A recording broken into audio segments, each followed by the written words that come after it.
lot of players think improvising over a jazz standard means using chord scales and memorizing tons of licks from their favorite solos. Today I'm breaking down 3 tricks you can use on any tune to make your soloing sound connected, melodic, and way more jazz without cramming in scales and endless licks. I'll show you each one, give you real examples, and by the end, you'll be able to build a solo using techniques in any situation without relying on any scales or licks. Let's get into it. Alright, so trick number 1 is the locked hands technique. And you can use this on any solo or to solo on any tune, especially if you run out of ideas. And it levels up your playing instantly. So all that is you can use a left hand voicing and your right hand will play octaves, usually in the middle upper register to upper register of the piano. But you play everything together with the same rhythm. So if I was doing a blues in B flat,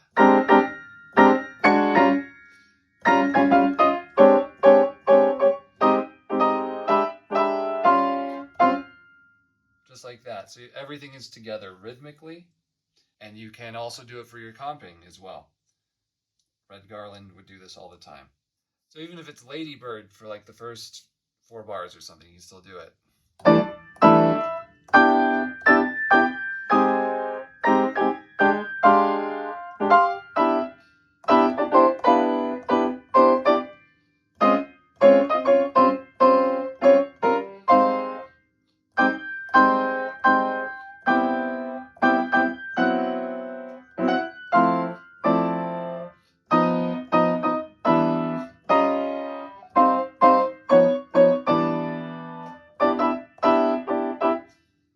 So as far as what note choice, I would think more rhythmically than anything. And you can do this by scatting. I really am not a big fan of scatting, but it can help your playing because jazz is all rhythm. The harmony and all that theory is secondary. You have to know that, but at its core, it's rhythmic music, and that's what's going to make it all work. So even if you're playing, you can even practice just playing like a percussion instrument, like ba ba da do da, ba ba do ba ba ba a do ba. Right? Just doing that will help you play better. It's not so much about what notes you play; it's how you're playing them. So trick 2 is landing on the thirds of chords, and it's guaranteed to sound good. Thirds will always sound good. You can do this on any tune. So why thirds? Well, in classical, the root is home. But in jazz, it's not. It's the third. If I was to do a 2-5-1 and land on roots, it's not going to sound too good. Plus, it's going to clash with your major 7 if you play roots. Thirds will always sound good.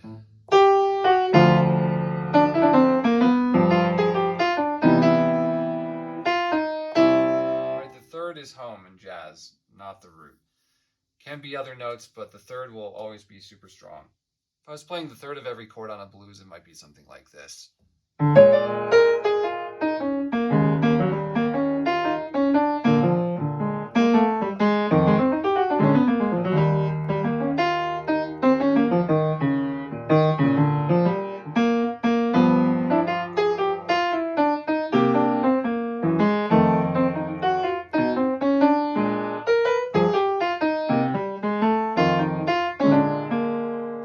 So on the turnaround, you can even do that because a lot of people seem to not know how to really play on the turnaround except using blues scale, which is fine, but that would be. But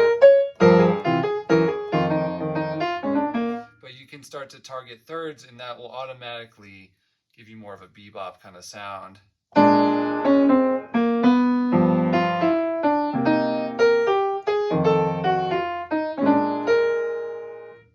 So you can even do this on tunes like Autumn Leaves as well.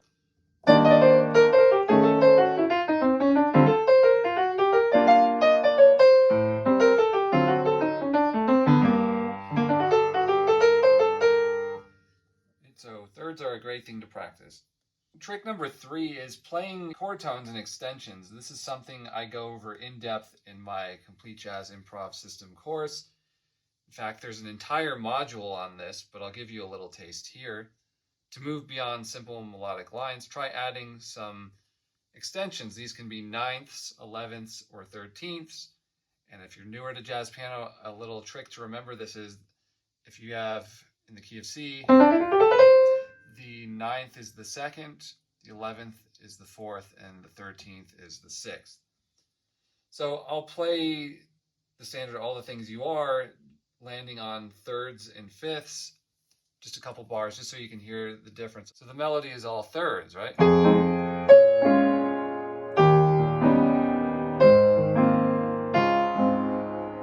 Which is a good starting point, which you can tie into what I just showed you about thirds. So fifths will also work, but it's not quite as exciting of a sound. It's still kind of a little plain. The fifth is the second strongest chord tone, but if you just target fifths, it can sound a little kind of basic or boring, but I'll just see what that sounds like. And this is just an exercise you can try, but it sounds like this.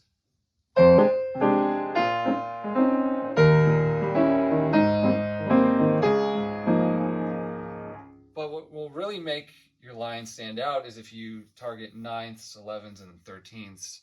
For example, here's all the ninths.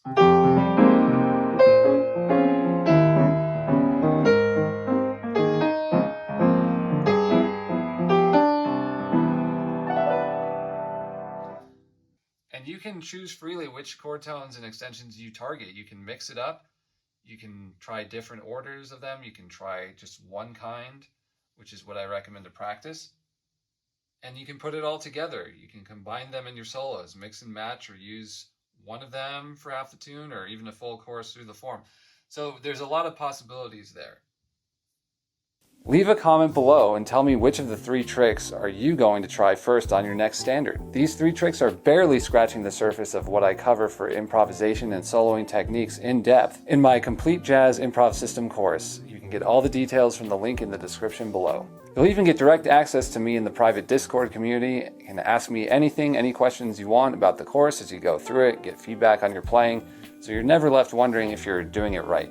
And if you're a serious player looking for structured guidance to transform your playing and get to that next level, I offer a 3-month mentorship program.